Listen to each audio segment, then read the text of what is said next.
I watched with interest the tabloids targeting her over months. And I never have an interest in the royal stories, but it was racist, it was sexist, it was divisive. And if I were her, I'd be gone. OK.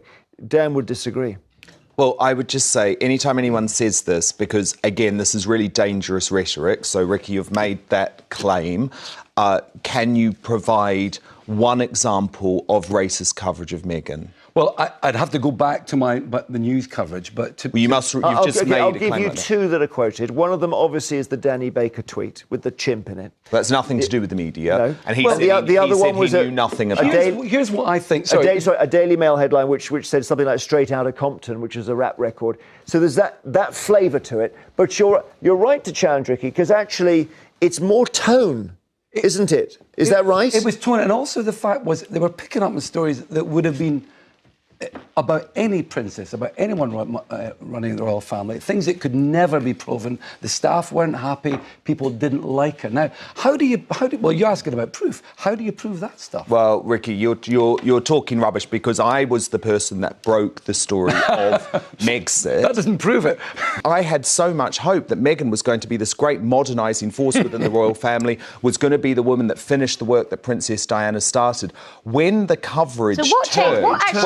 I'll tell you. When the coverage turned was when Harry and Meghan, who are meant to be non-political members of the royal family, started making very political comments, including, for example, criticising us, the great British public, for our carbon footprint, while taking 4 private jet flights in 11 days. They could have done so much. Instead, what have they gone to do? They've gone to America to chase the big money, flying on private jets, getting $1 million. Like a massive royalist or anything, but I really like Harry, and I from what I've seen of Meghan, she seems to be amazing. So and I think there's a lot of misogyny wrapped up in this as well, because she's a bit different, she's refreshing, she's outspoken, she tries to take on certain issues, and the people are like, know your place, that's not for you. Whereas I thought she was very refreshing, and it's sad. And we've got Prince Andrew still. That's rubbish.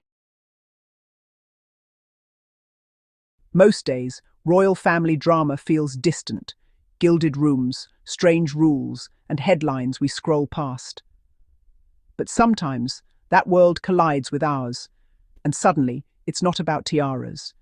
It's about truth and fairness. That's what happened on Jeremy Vine's show.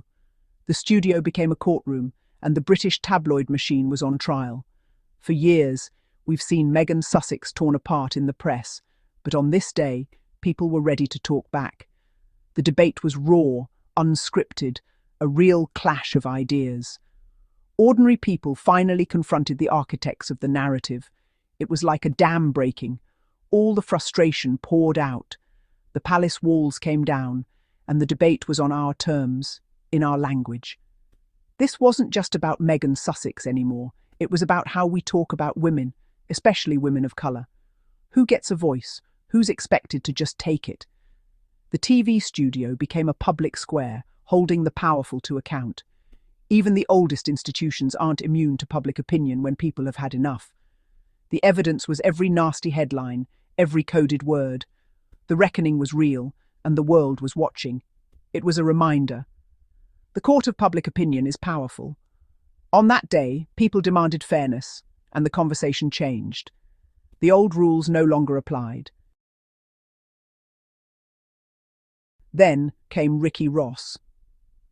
While others got loud, Ricky stayed calm, measured, confident, and armed with facts. He didn't shout.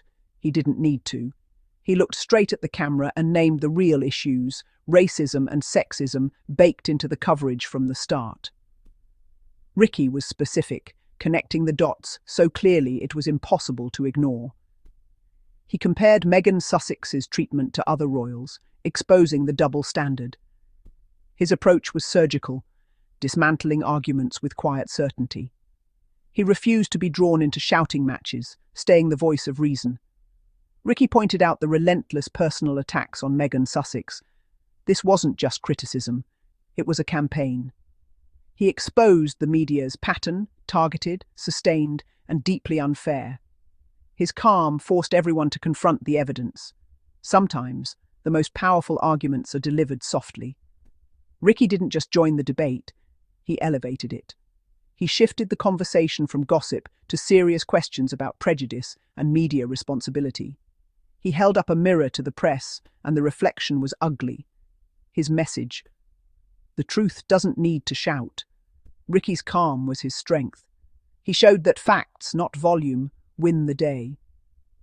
The debate was changed by his presence. Then there was Dan Wotton, defending the media. He argued the press was just doing its job, that criticism of Meghan Sussex was fair. But his case was a house of cards in a hurricane, every point blown away by facts. He insisted, it's not about race, but the evidence said otherwise. Each denial was met with undeniable examples. Dan represented the old guard, used to controlling the story. But the world had changed, and the panel wouldn't let him dodge the truth. He deflected, changing the subject, pivoting to Harry, avoiding the real issue. Ricky and Gemma kept bringing it back to the pattern of abuse. Dan's arguments crumbled. The ground beneath him gave way. He lost control of the narrative, forced to face the impact of his industry's words. His denials only made the truth clearer. You can't gaslight an audience holding all the receipts. This wasn't about one explosive moment of racism. It was about 1,000 small cuts, coded language, microaggressions, and headlines that pile up until you're buried. Ricky and others brought the receipts. Real headlines, real harm. The Danny Baker tweet, comparing Archie to a chimpanzee, was a blatant racist trope. Not a random troll, but a mainstream broadcaster. The Daily Mail's almost straight outta Compton headline, another dog whistle, painting Meghan Sussex as an outsider. These weren't isolated incidents. They formed a pattern. Kate Middleton cradles her bump, she's glowing. Meghan Sussex does it, she's vain. The tone, the insinuation, the constant chipping away at her character. Each jab, each unfair comparison, each coded word, a small cut. 1,000 cuts do as much damage as a single blow. The panel exposed the slow, methodical, racialized nature of the media's attack. The evidence was undeniable. The harm was cumulative. The truth was finally laid bare. Then Gemma Fort stepped in, fed up and fierce. She called out the impossible standards Meghan Sussex faced. This was misogyny, plain and simple. Gemma spoke for every woman told she's too much, too ambitious, too opinionated. Meghan Sussex was punished for being modern, for having a voice. The very traits celebrated in men were used against her. The media wanted her to fit a box. She refused, and they punished her. If she was silent, she was cold. If she spoke, she was a diva. No way to win. Gemma connected Meghan Sussex's experience to women everywhere, judged by harsher rules. Hearing it on national TV was validating, a moment of sisterhood. Gemma broadened the conversation. This was about basic decency and gender equality. She called out the hypocrisy of building women up just to tear them down. Meghan Sussex's story was every woman's story. One of the debate's sharpest points was about the media's selective outrage. Meghan was attacked for trivial things: how she held her baby, what she ate, what she wore. Every move was a scandal. Meanwhile, Prince Andrew faced serious allegations, yet the press response was muted. The contrast was staggering: relentless fury for Meghan, tiptoeing for Andrew. This double standard exposed the media's real motives. The attacks on Meghan were never about accountability. If they were, Andrew would have faced the same fire. Dan Wotton had no answer. The hypocrisy was too blatant. The debate exposed the tabloid machine for what it is. For a long time, the negative narrative seemed unstoppable. But the Jeremy Vine debate showed the tide is turning. People are tired of hate, double standards, racism and misogyny. The public is rejecting the old toxic stories.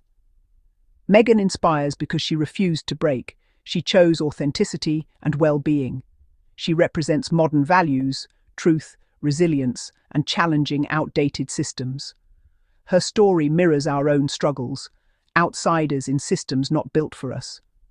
Defending Meghan is defending fairness, equality, and the right to be strong. The debate was a public declaration. The old narrative is dead. The public is moving on. Meghan is seen not as a villain, but as a survivor. Her story is a symbol of hope. Even when powerful forces try to tear you down, you can write your own ending. The machine may be loud, but the truth is louder. And that's the story people will always root for.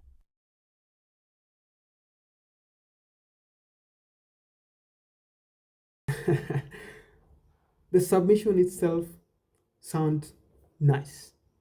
And to my amazing and peculiar Sussex family, thank you all for watching our videos and tuning in to Daily Diaries Friday's update. Keep it light, keep it there, and see you next time in our next episode. Bye bye. May you have a good day and a good time. Keep shining. Bye bye.